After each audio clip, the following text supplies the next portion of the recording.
The topics and opinions expressed in the following show are solely those of the host and their guests and not those of W4CY Radio, its employees, or affiliates. We make no recommendations or endorsements for radio show programs, services, or products mentioned on air or on our web. No liability, explicit or implied, shall be extended to W4CY Radio or its employees or affiliates. Any questions or comments should be directed to those show hosts. Thank you for choosing W4CY Radio. Are you a songwriter? Are you looking to turn your songwriting passion into a full-time gig?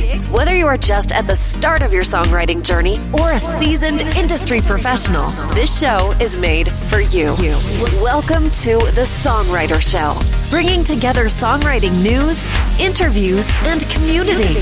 Now, welcome your host, Sarantos. Thank you for tuning in, everyone. I welcome you back to the Songwriter Show. I'm your host, Sarantos, a solo music artist who's been writing lyrics for as long as I can remember. Words are super important to me, and that's why I'm so thrilled to host this show. I strongly believe that every single song is a story. The Songwriter Show is broadcast live on number one ranked W4CY Radio and has listeners in all 206 countries in the world and every state in America.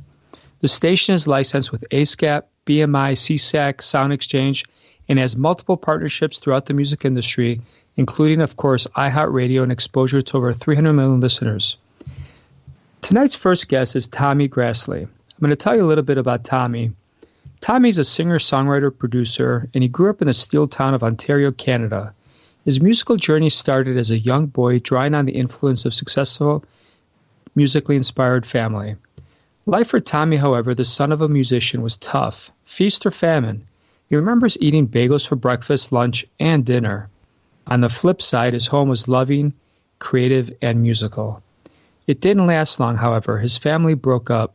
Tommy spent the next 15 years fighting his way through life with anger, fists, vengeance, drugs, and alcohol.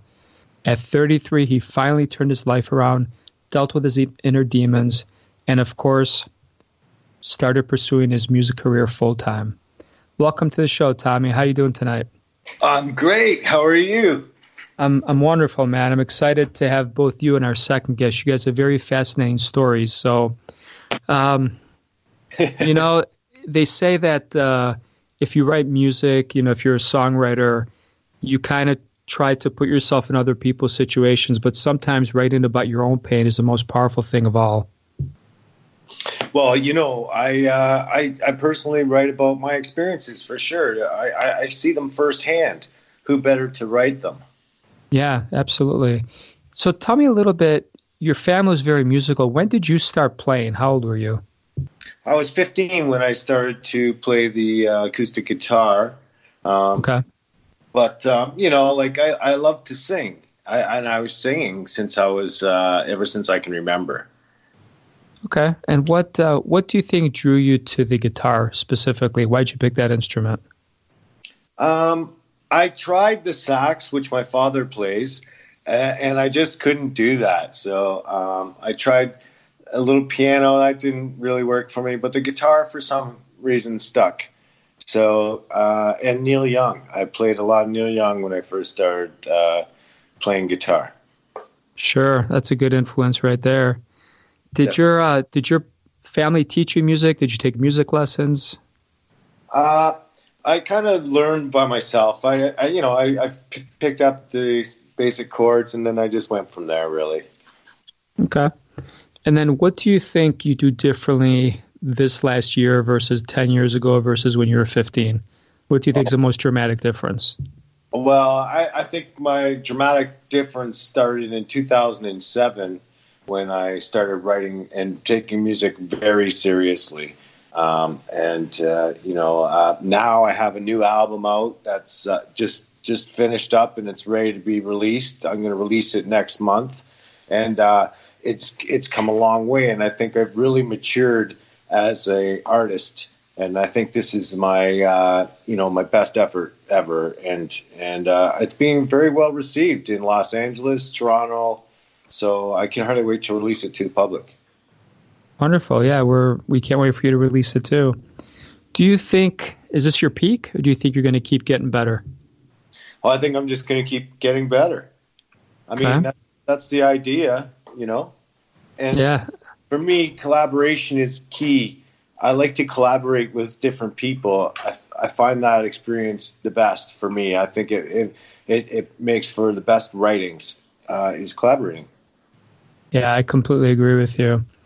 So tell me a little bit about, is there a certain musician, you mentioned Neil Young, anyone, if you could jam with anyone in the world, who would it be? Well, probably my cousin, Rod Stewart. Oh, that's a little known name, right? Yeah, but he's such a busy guy. You just, you can't, get with him to do that. So that's what I think he's so creative. Have you ever touched base with him at all? Yeah, I met him in Toronto and talked to him and his son for a few minutes. Yeah. Wonderful. Yeah. You didn't offer to let him crash on your couch, did you? No, he stayed at the Hyatt, so. Yeah, he preferred the suite probably, right? Definitely. So we got a couple of questions from some of the listeners. I guess I'll consolidate them. What genre do you think you fit into? Well, I think I started a new genre, and it's called New Classic Rock. Okay. How does that differentiate from classic rock or 80s rock, or how would you explain it to the fans? I would explain it this way. It's just as good as classic rock, except it's not 40 years old. It's brand new. And, it's a genre that has a void because no one's making new music like they did, like the classic rock sound. But I am. And I'm here to say that there's new classic rock. It's a new genre, and it's alive and kicking, and it's kick-ass, I might add. Amen, brother. I'll tell you, I'm an 80s child, and I dabble in many, many different genres, but rock is my home. And, it's kind of cool to hear that because I personally think it's going to come back, and hopefully you and I can lead the charge. For sure. Yeah. A little bit of history about how I grew up. I grew up in a family of rock and roll. My father played in a band called Crowbar. I don't know if you're familiar with them, but they had a song, big hit in the 70s called "Oh, What a Feeling, What a Rush." Oh, yeah. I was going to say, it sounds familiar. Yeah, I know that song.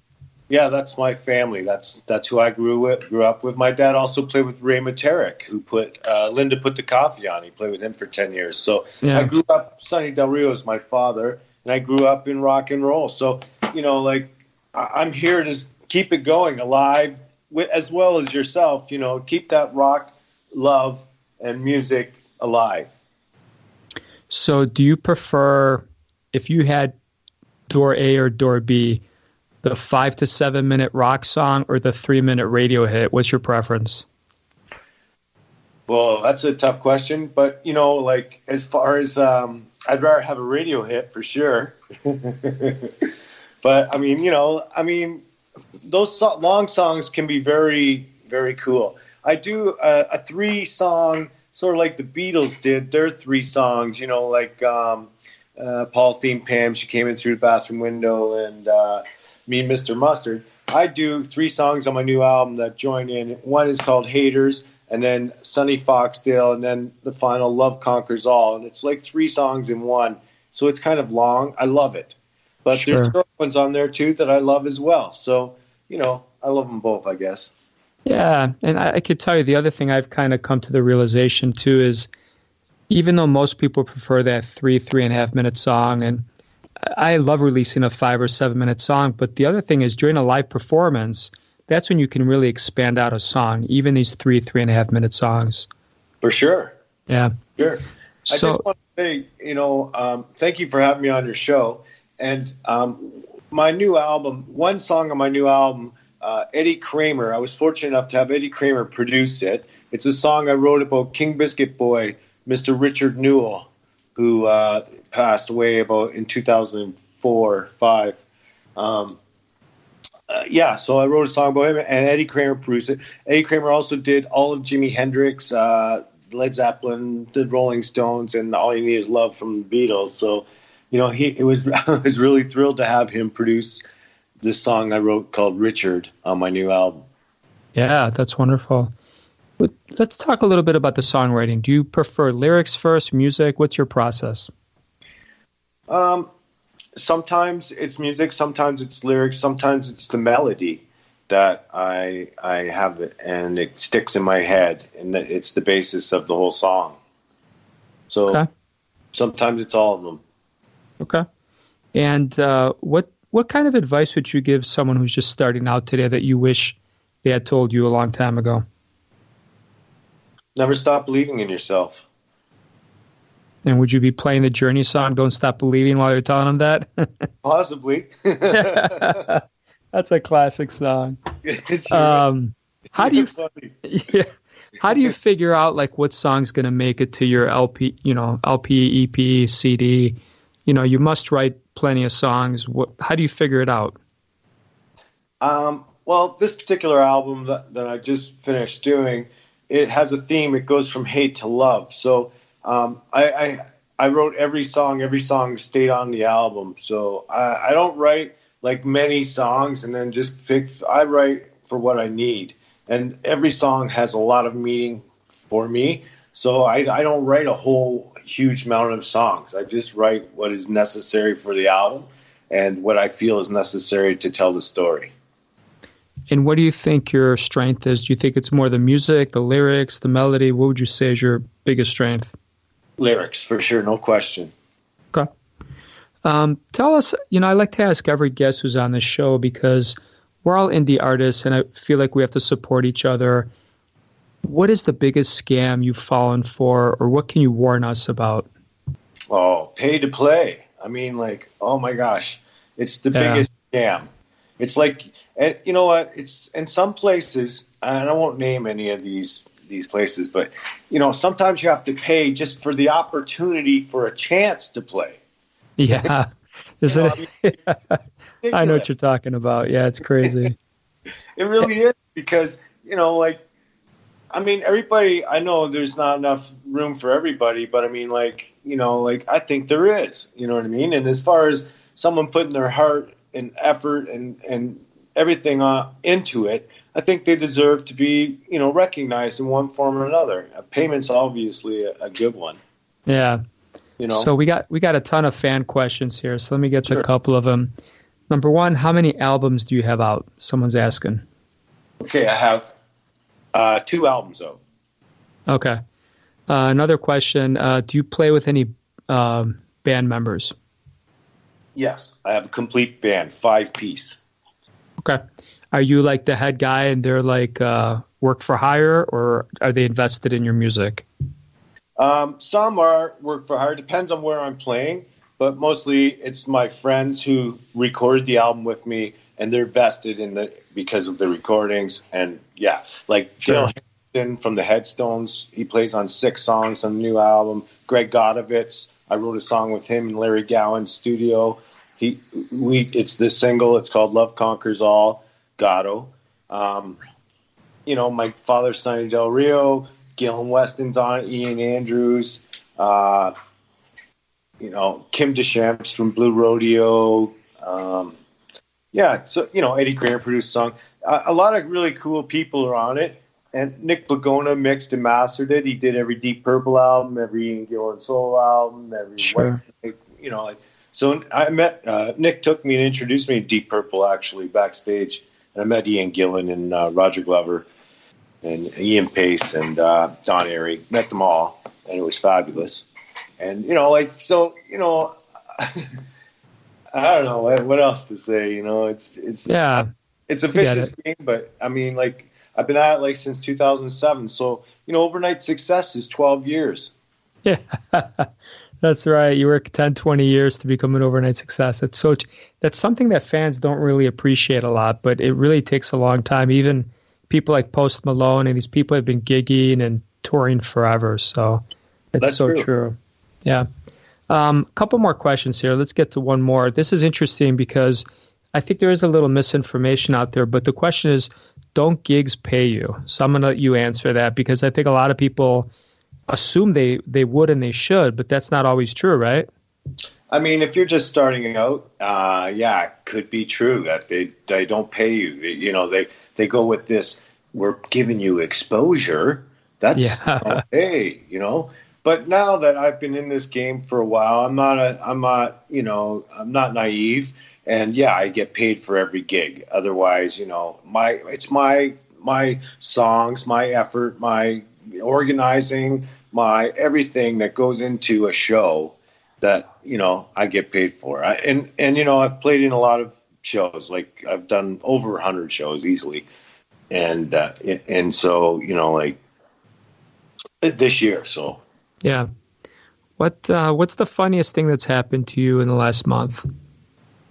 The funniest thing that's happened to me in the last month. Well, Oh, I get this all the time. I have really long hair. So my wife and I are in the restaurants all the time, and I get this, "Hi, ladies. What can we get for you?" And I turn around, and they all give me the same look. Right? Pardon me? Right? And they're like, "What?" Tell them, dude, you're in a rock and roll band. You're supposed to have long hair. Yeah, I know, but they coming up from behind me, they don't see my face or anything, and they see my wife, so they think that, Yeah. Hello. We get that. That's pretty funny. That's awesome. Well, you know what? You're a good sport about it. I know it would piss some people off, but yeah, I'm like you, man. You got to laugh at life, and I poke fun at myself all the time too. So that's for sure. That's cool. So it seems like, I don't know, maybe every 3 weeks we have one of our artists is from Canada, and I've been to, I think, Vancouver, Toronto, Montreal. I love Canada. You guys are so damn nice up there. I haven't been to Ontario, so tell me, if I ever visit Ontario, what do I got to do there? Okay, so Ontario is like a state for you. It's a province here in Ontario. We're in Ontario, but I'm in Toronto. You're in Toronto. Oh, okay. Ontario, got it. Canada. So it's like a state. Got it. Okay. And Toronto, I'm from Chicago, and Toronto reminds me of Chicago. It's in the middle. It's got a little bit of everything. It's a pretty cool city. You got it. Sure is. Yeah. Chicago's the windy city, right? Yeah, it is, man. And sometimes I'm freezing my butt off, but it blows it up to us, I think. Yeah. So what's the craziest thing you've ever had a fan do to you or ask you to do? Oh, yeah. Well, I've had a few crazy things, but, I've had a few people who think that they belong up on stage with the band and, flashing and everything like that. So, underwear. And I'm sure there's alcohol involved usually, right? Definitely. Yeah. Alcohol involved, amongst other things. Yeah. It's, on the one hand, it's flattering to have people, even politely heckle you. On the other hand, with, I think a couple of years ago, I can't remember the artist's name. She got killed by a stalker fan. And, there's always a fine line between embracing them, signing things, and then always, I never think about this, but every couple of years when something happens, it kind of brings it to the forefront, Yeah, definitely. Yeah. I never thought of it like that. Being a male, I think I could handle myself, but you're right. There's a lot of freaky people out there that just want to do freaky stuff, I guess. I don't know why. But I guess there's always the one, right? Yeah, all it takes is one, right? That's it. Yeah. That's it. So. All right. Tell us a little bit about your website. Where can people buy your music, find out information about you? Yeah, my website is tommygrasley.com, TOMMYGRASLEY.com. And you can get my music there. You can get it on iTunes. You can get it CD Baby, Amazon. You can get it Reverb Nation. There's just so many places. Tommy Gun, Unleash the Hounds. And my new album is called I Believe in Love. So you can get it at all those places. Plus my website. Right. Most importantly, my website. Yeah, wonderful. Tell us a little bit, before we let you go, we're going to listen to this song that you sent us. Tell us a little bit about the inspiration behind it. This song, You're Right For Me, yeah. It's a great song. I think it's the single off the first album. I did a video. It's on my website as well for this song. And I just want to mention, too, that April 20th on my website, my new video for the hit song, Love Conquers All, is going to drop. But this song in particular is called You're Right For Me. And I don't know. It's based on, I guess a love romance thing that went wrong, sort of thing that so that's why I wrote it. Does that ever happen? Does romance ever go wrong? Is that a trick question? Yeah, that's my sarcasm. Well, actually, I got married February 2nd last year and to the love of my life. And congrats. Yeah, I'm very lucky. I'm very fortunate. She's unbelievable. She's amazing. And I'm very fortunate. So. All right, man. Well, it was an absolute pleasure. Tommy, we're going to listen to your song now. And I wish you nothing but success, brother. Thanks, bro. She's in the video, too, by the way. The one you're cool. going to... Yeah. All right, man. All right, take Tommy. care, bro. Thank you very much for having me. Have a great night, man. All right, here we go.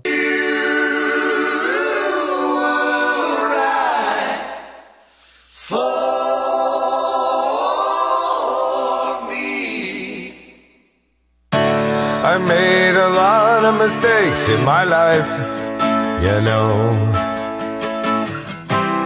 trying to make you happy, I couldn't get it right. And I got tired of seeing you frown, Such a pretty smile, I wanna see it once in a while. But you were right for me. You were right for me, yeah. You were right for me.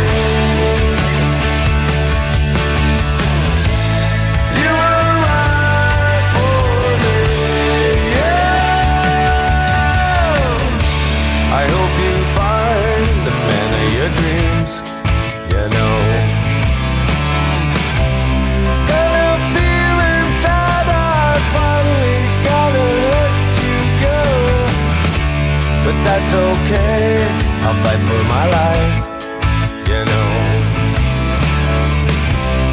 I don't need no woman, I don't need no wife.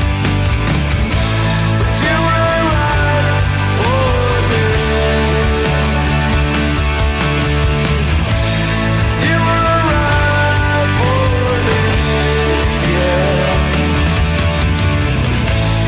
You were right for me.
And now, welcome this week's special guest.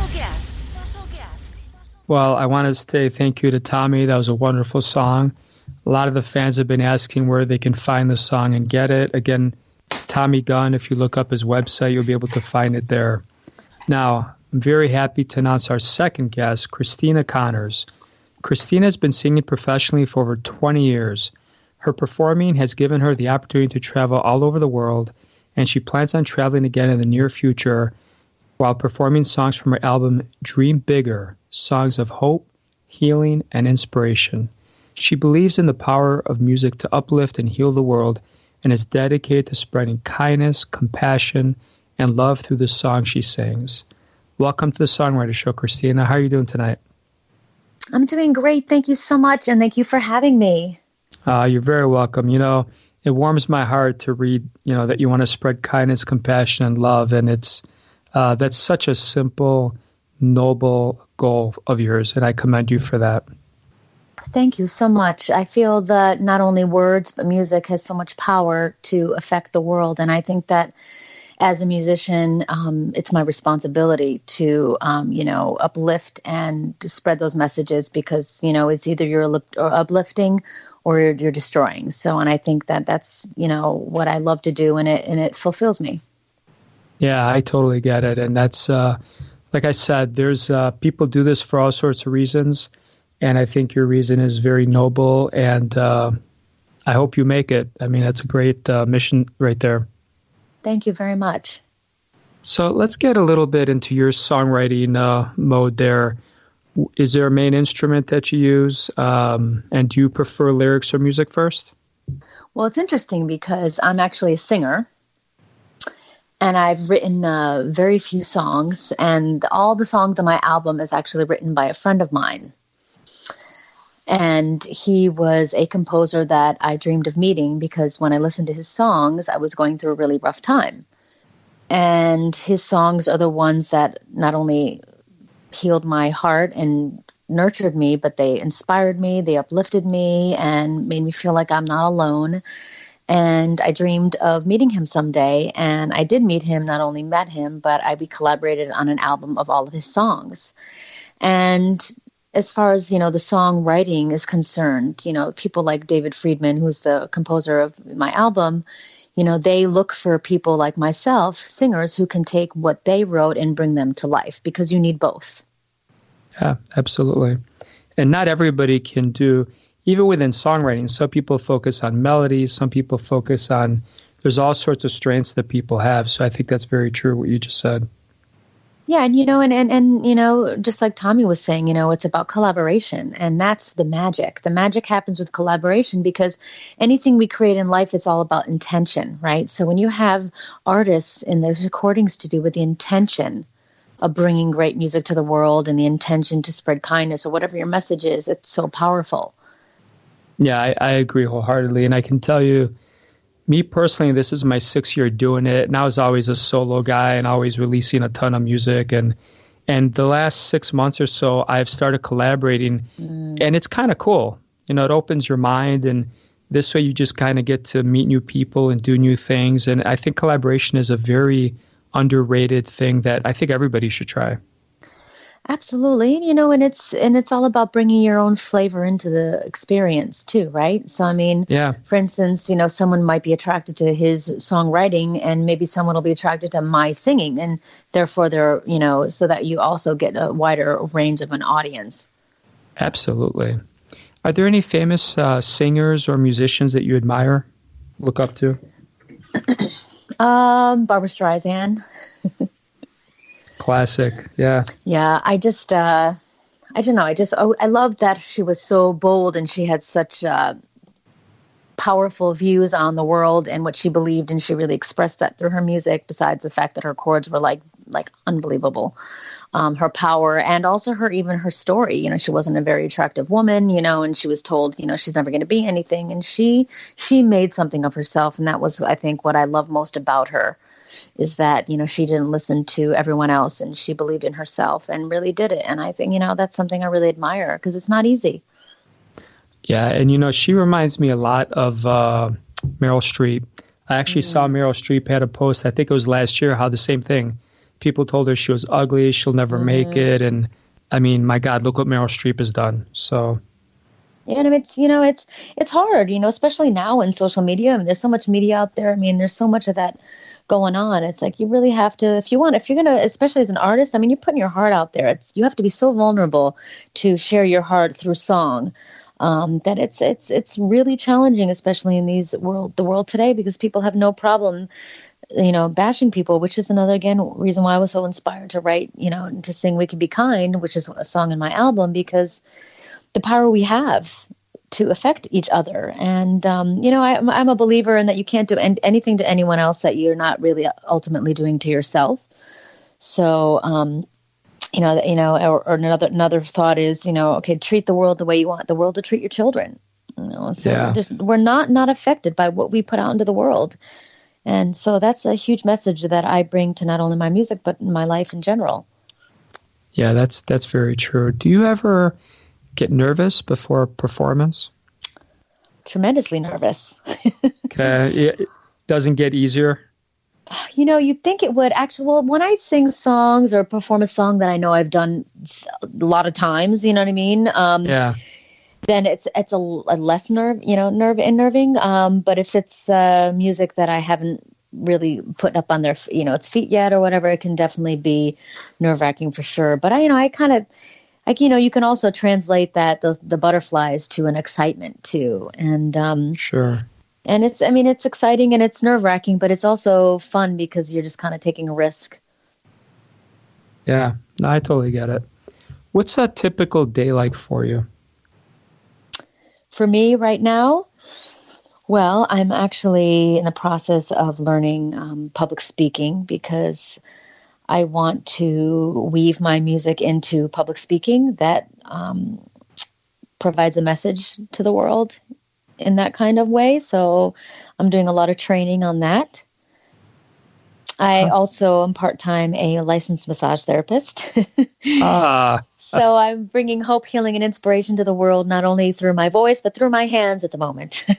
Let me tell you something. I think massages are probably the most underrated thing. And I think insurance should cover it. I think everybody should get a massage a week and we'd all live longer, get less cancer. And I mean, my God, it's such a no-brainer. It's kind of sad that, most people don't understand that. And you know what I think is the most powerful benefit of massage? I've been doing it for about 16 years. In our world today, we've lost trust in one another. No one trusts anyone. And I feel like to trust someone to take care of you and getting on that table is such a healing act. Yeah. And because when you don't trust not only those around you or the world and the way the world, you look out in the media and there's a lot going on. So there's so much panic and so much stress. And to just have that 1 hour, hour and a half to let it all go and trust someone like myself to nurture them and to intentionally bring healing and just nurturing. It's incredible. I've had clients come originally to me agitated and stressed and come out there floating. And I realized it's, and I think to myself, gee, I did not just affect their world. Now, how about everyone they now come in contact with? I mean, it's just so powerful. And that's why I did the album Dream Bigger, because I want to now transfer what I've been doing in the massage room for 16 years onto the stage, because I believe it's just as powerful of a healing through sound as well. Yeah. What's the worst career advice anyone ever gave you? In all honesty, jump off the cliff, just quit your job now and trust that the next job is going to be there. Yeah, yeah, yeah. And I give people the opposite advice. I'm like, don't move to LA, keep doing what you're doing, do it slowly, do it on the side, build it up. But it is kind of crazy that people give that advice. No, because at the same time, when you think about it, when you're in fight, flight, freeze mode, you're not making the best decisions, right? You're not able to think straight.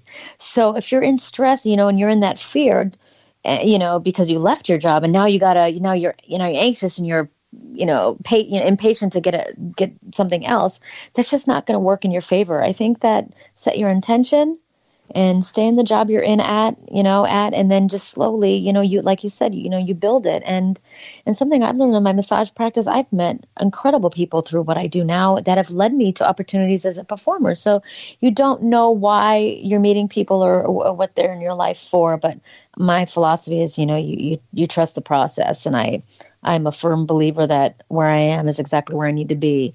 And then if I have a dream, hence dream bigger, that the fastest, quickest way to get there is by being here now and trusting that everyone I meet is there for a reason, whether it's to help me heal, to grow, or to give me a nugget of wisdom or whatever it is. And that's worked for me my whole life.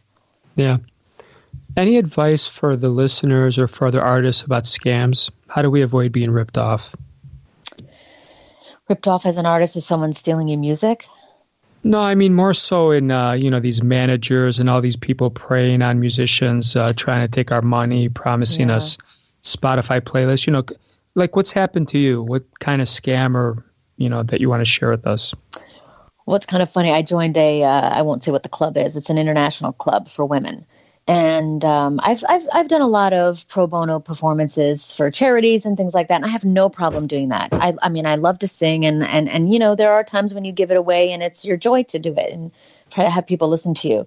But I joined this club and she wanted me to pay $500 to perform at this gala dinner. And I looked at her and I went, oh, geez. You want me to pay you you want me to pay you to perform my song? If anything, I'll do it for free, but I'm not going to pay you. Yeah. So, I think you and Tommy were talking about it, how it's like, they say, oh, we're giving you the exposure. And I do believe in a natural, there's a balance. There's times when you give and stuff like that. But as a musician, that is the service. That's the money right there that you're giving. So instead of me having to pay you, I will give it to you for free. And you were getting this amount of service, which is worth $500. Yeah. All right, I got a question for you. Are you more Wonder Woman or Catwoman? Probably Wonder Woman. Okay. So we've got a couple listener questions for you. And the last one here, what we just talked about, why would performers have to pay to play? Isn't it amazing how people don't understand that, yet in the industry, a lot of people ask you to pay to play, which when you first start out, I think almost everybody falls for that. I mean, once again, I'm all for playing for free and performing as an opportunity to get the experience, getting the songs up on their feet and all that exposure. But as far as paying, no. And as far as, when it comes to agents and things like that, it's like the greatest advice I could give anyone is someone who really believes in your talent. They don't get paid until they give you the gig. Yeah. So, I mean, as far as at least a beginning artist, I mean, I don't pay a PR person, but an agent, of course, because they'll have an incentive to give me a gig or whatever, an opportunity, because then they get a percentage of it. Yeah, this is well said by another listener here. Performers are the attraction that puts butts in the seats. It's so true. And it's so interesting because I've done shows, I've done benefits, and this is so funny.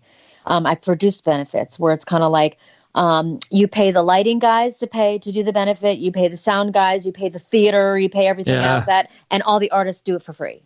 It's like, okay, wait a second. This is a benefit. We're donating our time, but no one else donates their time. Why is it that the artists are the ones who donate their time? And it is kind of funny because it's so true. And as a producer, it was the same thing. It's like I had to get the theater and I had to get even, a curtain. I had to get all that stuff and I paid all that. And then I'm like, okay, artists, who wants to do this? It's a great opportunity to get exposure and to donate your time. and furthermore, I donate each song I pick a different charity. And I started researching the charities because some of them, they donate like 1% or 2% of what comes in. And you realize, their sister is on the board making a couple $100,000 a year. And they're so dirty and you don't even realize that. It's just that's a scam in and of itself. Well, just like you said, you have to do your due diligence. You have to do your own research. And, it's so disheartening because, I mean, once again, I believe that you can't do to another that it's not going to be done unto you. I mean, when they do that, there's no way that's going to affect them on some level. Yeah.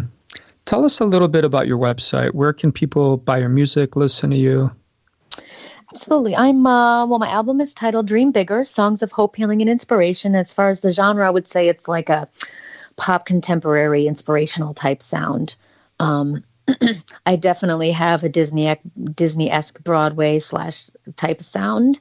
There's nothing wrong with that. Most people would kill to be able to sing like that. Well, it's funny because people were like, when people hear my album, they're like, "Oh my gosh, it's Ariel from The Little Mermaid." Yeah. And so anyway, did they ask you if you want to build a snowman? I know, I love that song. Yeah, me too. I can sing the heck out of "Let It Go," so don't even go there. So right. I'm on Spotify, iTunes. What else is there? I'm on Amazon. So you can find me there. You can obviously find my album on my website, which is ChristinaConnors.com, ChristinaConnors.com. So it's, of course, you can always find it there as well. And it's also on YouTube. Okay. And before we listen to your song here in a minute, tell us a little bit about the song, what inspired it, what your thoughts are about your song. Well, the song that you're going to be listening to is titled Dream Bigger, which is the title song of my album. And I believe in the world that we're experiencing right now, that we all have a purpose and that it's not business as usual. And that when I mean dreaming big, I don't mean more things and bigger lights. I mean dream bigger, bigger than yourself. Dream bigger, expand your perspective in life so that way you can really discover what it is that you're here to raise up and to make better in our world. And so that's what Dream Bigger is about. It's about, do you have a dream? I mean, when you really tap into what your dream is, you want to be happy, you want to feel purposeful, you want to feel connected, you want to feel like who you are and what you do is going to make a difference. And that's what dreaming big really, really means in my album. That's wonderful. Okay, we're going to listen to your song right now. And I want to thank you, Christina, for being on the show tonight with us. And thank you so much for having me. I really, really appreciate it. And I wish you all the best. Oh, you too. All right, here we go.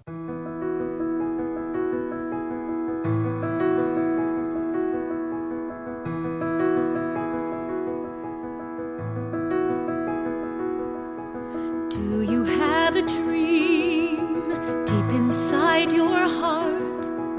Have you kept it quiet 'cause you don't know where to start? If you think that dream's impossible for you, then what you have to do is dream bigger.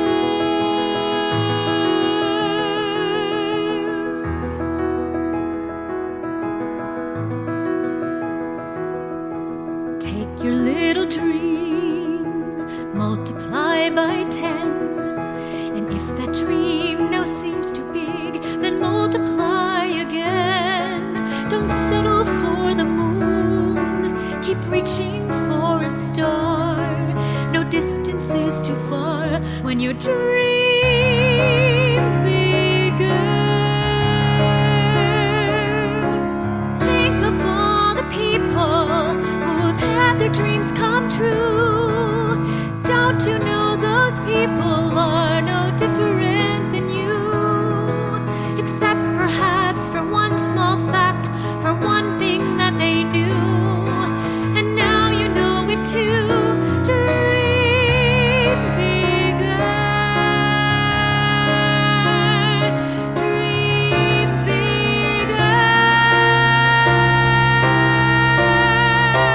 Start this very hour. Begin this very day.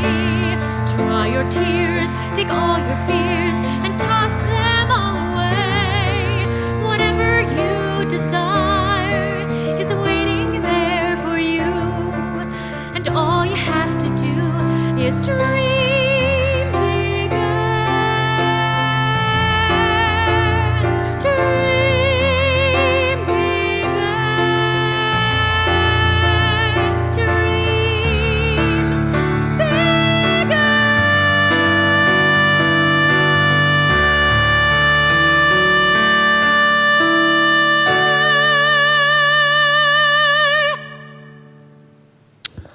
Wow. Well, as our listeners said, I can also definitely hear the Disney princess in that. That's very impressive vocals, Christina. So tonight I'm going to leave you with one of my songs called Not Where I Wanna Be. It's a song about me turning 30, and ultimately, you know, the 20s are about excitement. You still feel like you can accomplish anything, whether it's being a famous singer, actor, or any kind of profession. But for me, turning 30 kind of got me a little depressed for a couple days there. So the song is titled Not Where I Wanna Be, and I'm going to leave you with that song tonight. And I want to let all the listeners know how much I appreciate them tuning in. I love all your questions, and I try to get to as many of them as I can. For anyone who might be an artist out there, please feel free to email me, and I'd love to have you on the Songwriter Show. I want to thank everyone for listening. I hope your own unique story gets heard all around the world. My name is Sarantos. Please join me here every Tuesday night to hear other amazing artists share their fascinating behind-the-scenes stories right here at the Songwriter Show. Have a great night, everyone, and enjoy Not Where I Wanna Be. I'm turning 30 tomorrow.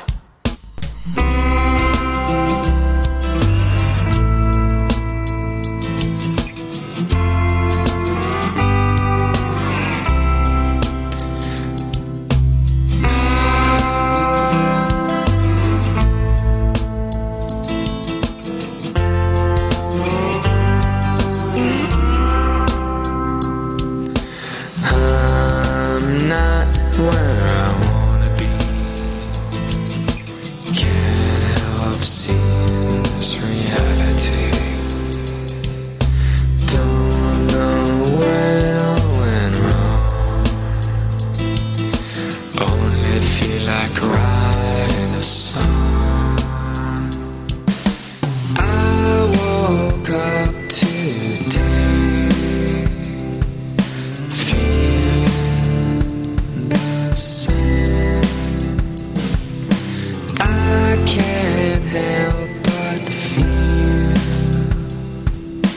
my life is not real. All these dreams I dream of every night. All these years I yearn for the fight. Once I was so sure, I stood on top of the world. Nothing I couldn't do. My heart always so true. But I woke up today feeling the same. I can't help but feel my life is not real. All these dreams I dream of every night. All these years I yearn for the light.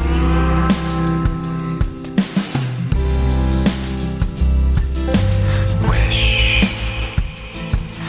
I wish I could. I wish I might. All I want is to make a wish tonight. I wish that I could.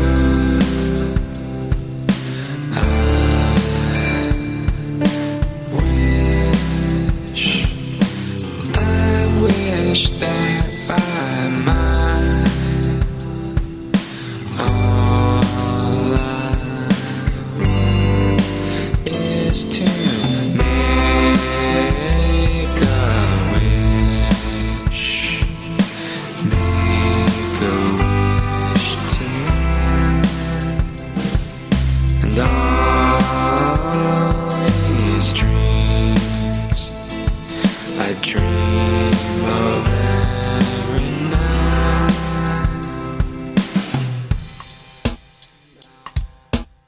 I'm not where I wanna be, but I'm still the same old me.